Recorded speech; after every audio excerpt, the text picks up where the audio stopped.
From the St. Louis Public Radio newsroom, this is The Gateway. It's Thursday, September 26th. I'm Abby Larico. As the St. Louis Reparations Commission comes to an end, Black St. Louisans say they want repayment for decades of racial discrimination in education, healthcare, and housing, and they want it in cash.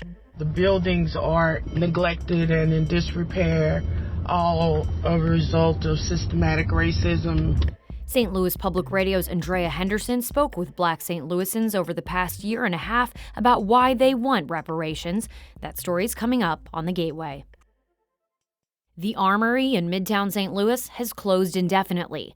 This comes less than 2 years after the venue opened as the planned anchor for a renewed entertainment district. As St. Louis Public Radio's Jeremy Goodwin reports, Armory leaders are looking for more financing to complete the still unfinished project. St. Louis firm Green Street Real Estate Ventures planned to fill the historic building with office space. When that fell through, it re-envisioned the Armory as a $60 million entertainment complex, complete with rooftop beer garden and a roller rink. So far, only a portion of those plans have become reality. Jacob Miller runs the Armory on behalf of an affiliated company. He says building owner Green Street hasn't finished the project. As a tenant, we agreed to pay this enormous amount of rent, but in exchange, the landlord was going to fund 100% of the tenant cost to open the whole building. And the landlord did not meet their funding obligations. Green Street did not respond to requests for comment. Miller says it will take several months to find more financing and reopen. I'm Jeremy Goodwin, St. Louis Public Radio. The task force of Illinois lawmakers and experts studying warehouse safety following the 2021 tornado that killed 6 Amazon employees has entered its final phase of work. St. Louis Public Radio's Will Bauer reports the group met for the final time Wednesday and will now focus on its report. After 6 meetings, state lawmakers, representatives from various industries, and the Department of Labor have heard from experts and a family of an employee killed in the tornado. Before the task force issues recommendations, they want to hear from the public. Republican State Senator Erica Harris of Glen Carbon says that will be essential. If you have an opinion to share, please do it, because those will all be looked at and sorted through and will only help us make better decisions. So far, experts have recommended improving structural requirements to warehouses, like mandating storm shelters or putting warehouses into higher construction standards like schools. The group will also consider improving disaster plans. The final report is due by the start of next year. In Edwardsville, I'm Will Bauer, St. Louis Public Radio. Planned Parenthood of Illinois' political arm is launching a campaign next month targeting Project 2025. That's a policy blueprint from the conservative think tank Heritage Foundation, which, among other things, calls for stricter controls on access to abortion and contraceptives. Rhianne Hawkins is the director of policy at Planned Parenthood Illinois Action. If the elements of Project 2025 get implemented, it'll directly undermine the wishes of Illinois voters in keeping Illinois as a haven state for reproductive rights. The group will send roughly 10 staff members to go door knocking in areas throughout the state, including the Chicagoland area, Bloomington, and Carbondale.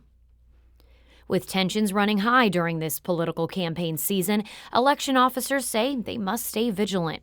Illinois Board of Elections spokesperson Matt Dietrich says the state's voting systems are trustworthy, but cyber attacks and disinformation campaigns can still undermine voter confidence in the system. If people are not confident that their voter data is being held securely, then they're not going to register to vote.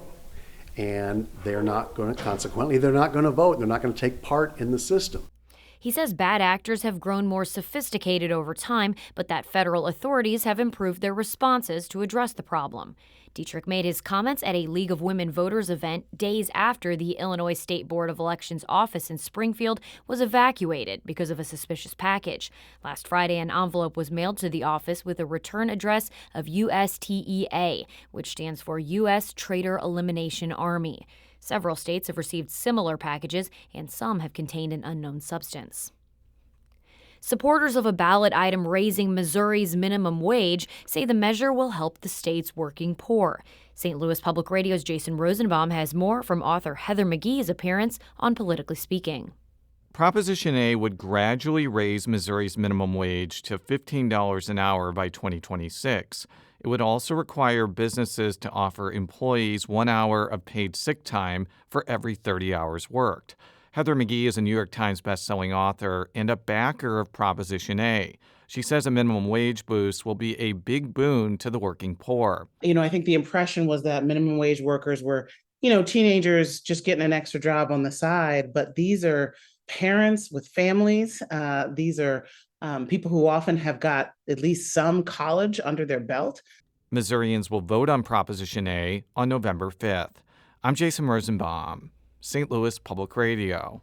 A multi-million-dollar housing development in the Jeff Vanderloo neighborhood is helping to bring more density and affordable housing to North St. Louis. St. Louis Public Radio's Eric Schmid reports the Hebert Homes project has completed dozens of homes since officially launching in April last year. The project has already rehabilitated 10 homes and constructed 8 new ones, with several under contract or sold. Many of the homes are earmarked for families making less than 80% of the area median income, about $82,000 for a family of 4.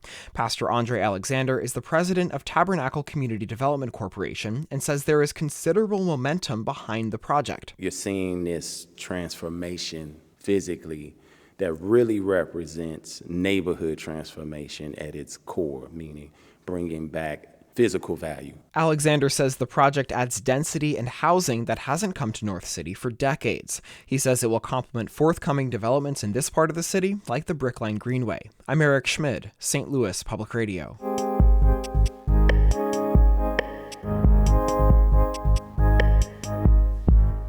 The St. Louis Reparations Commission is coming to an end. Members will present a draft of its harm report on Monday.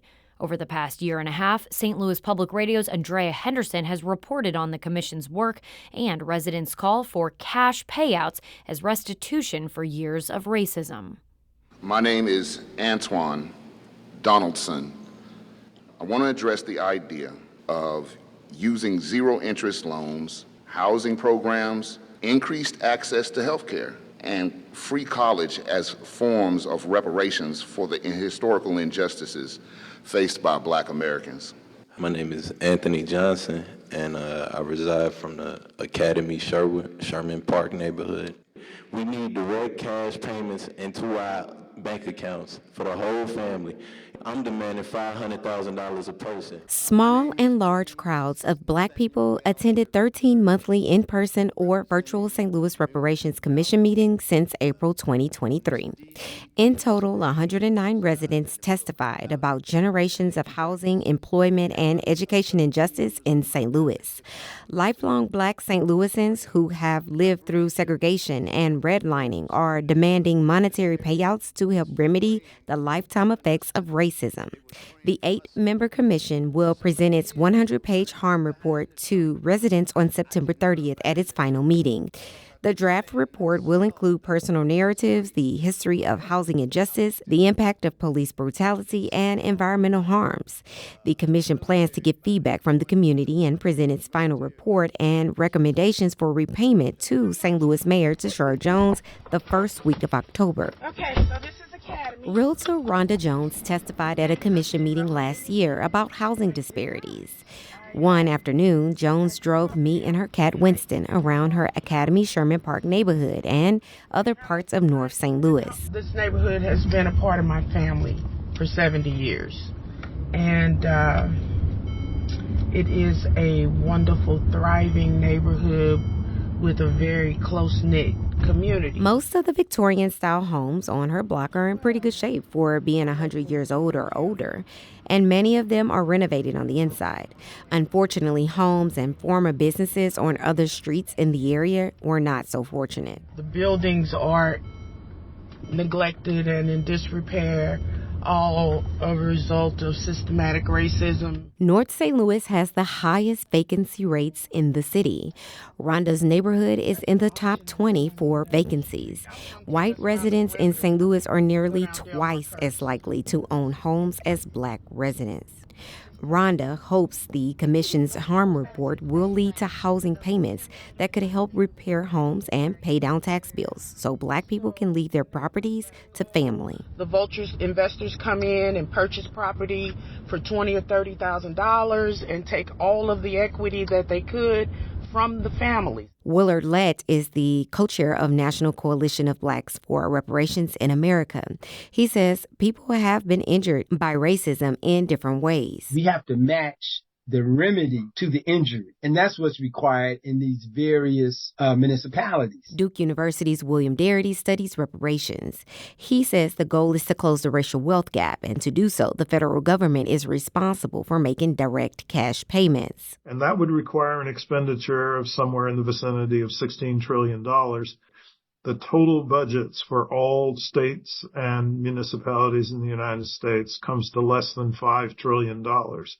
So whatever they do is going to fall short. St. Louis's median Black household income is about $33,000, while the median white income is about $77,000.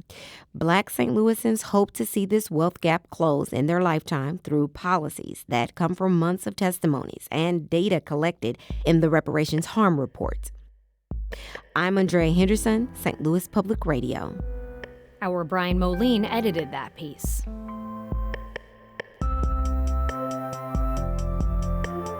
The Gateway is a production of St. Louis Public Radio, a listener-supported service of the University of Missouri St. Louis. Music by Ryan McNeely of Adult Fur. I'm Abby Larico, and from the St. Louis Public Radio newsroom, this has been The Gateway.